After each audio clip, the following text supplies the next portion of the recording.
सजा होने के बाद अब क्या ऑप्शंस हैं? हाई कोर्ट में जमानत की दरख्वास्त दायर हो सकते हैं या फिर वहां पर सिर्फ चैलेंज ही किया जा सकता है इसको? नहीं, सस्पेंशन की एप्लीकेशन तो फाइल की जा सकती है। सस्पेंशन की एप्लीकेशन फाइल की जा सकती है। सस्पेंशन ऑफ सेंटेंस में keeping in view the facts court suspend भी कर सकती है, रिफ्यूज भी कर सकती है। ठीक, सही। एहसन मूसा साहब, अल कादर यूनिवर्सिटी जिसके इर्द गिर्द ये सारा मामला घूम रहा था, उसको सरकारी तहवील में लेने का फैसला कर लिया गया है और ये हुक्म दिया गया है इसमें, उसके ऊपर भी जरा रोशनी डालिएगा, उसका क्या फ्यूचर होगा? देखें, जब गवर्नमेंट उसको, वो तो एक ट्रस्ट है, पहले ही वो कहते हैं कि फलां बंदे ने बना के ट्रस्टी जो है वो बानी पीटीआई है और उनकी बेगम है। और नैब लॉज जो हैं वो कोई भी अगर गेन गया है किसी भी गलत मिसयूज ऑफ अथॉरिटी के नतीजे में, उसको फोरफीट करने का इख्तियार कानून के मुताबिक है। जैसे आप देखें कानून के मुताबिक ये मामला प्रोसीड होगा। एहसन साहब हमारे साथ ही मौजूद रहेगा, हाफिज एहसान साहब भी हमें ज्वाइन कर चुके हैं। हाफिज साहब, जैसे अब हम कानूनी ऑप्शंस की बात कर रहे थे कि सजा तो हो गई है अब ये, तो आगे इनके पास क्या कानूनी ऑप्शंस होंगे, कितना जल्दी प्रोसीड किया जा सकता है फर्दर कानूनी ऑप्शंस, और कितना तेज रिलीफ मिल सकता है अगर रिलीफ मिलता है इसमें? तो देखें, एक तो ये है कि लॉ का एक टाइम है कि आपने 30 दिन के अंदर हाई कोर्ट के अंदर अपील फाइल करनी है, और हाई कोर्ट का एक प्रोसेस है, वो टाइम टेकिंग होता है, लेकिन उसके अंदर आप सस्पेंशन ऑफ सेंटेंस कर लेते हैं मेरा। लेकिन बुनियादी तौर पे जिस चीज़ की तरफ बात की जा रही है वो तो अपील का जब स्टेज आएगा तो देखा जाएगा।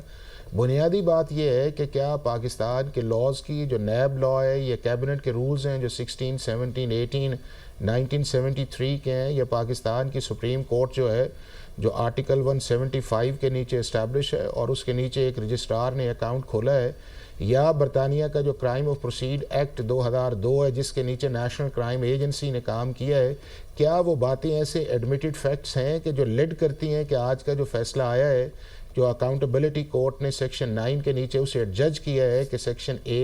9A1 और A12 के नीचे जो है ये करप्ट प्रैक्टिसेस एस्टैब्लिश हुई हैं, और उसके बाद सेक्शन 10 जो है उसके अंदर 14 साल की सज़ा जो है उनको फॉर्मर प्राइम मिनिस्टर को दी गई है, 7 साल उनकी वाइफ को दी गई है, और सेक्शन 15 ऑटोमेटिकली ट्रिगर कर जाता है कि 10 के अंदर करप्ट प्रैक्टिसेस की सज़ा होती है तो आप 10 साल के लिए डिस्क्वालीफाई कर जाएंगे एनी पब्लिक ऑफिस होल्डर या सर्विस ऑफ पाकिस्तान के किसी भी ऑफिस के लिए। तो ये सारी चीज़ें ऐसी हैं कि जो seriously prime minister of Pakistan या उनके एडी जो थे उस दौर के अंदर, जिन्होंने वो नोट बनाया और बरतानिया की एजेंसी को मिसलेड किया, और अभी तक बात यही की जा रही है कि जी ये तो पैसा मलक रियाज का था। वो भी पैसा मलक रियाज का उस वक्त था जब तक वो पैसा बरतानिया की क्राइम एजेंसी ने क्राइम ऑफ प्रोसीड एक्ट के नीचे फोरफीट नहीं किया था, और अगर उन्होंने फोरफीट कर लिया था तो वहाँ पे मिसरिप्रेजेंटेशन एक कॉरेस्पॉन्डेंस से स्टार्ट होती है। चूँकि पाकिस्तान के अंदर एक मार्च के अंदर वो फैसला आ जाता है सेटलमेंट का 460 अरब रुपए का, तो बरतानिया को कहा गया कि जो ये स्टेट बैंक के अंदर अकाउंट खोला गया है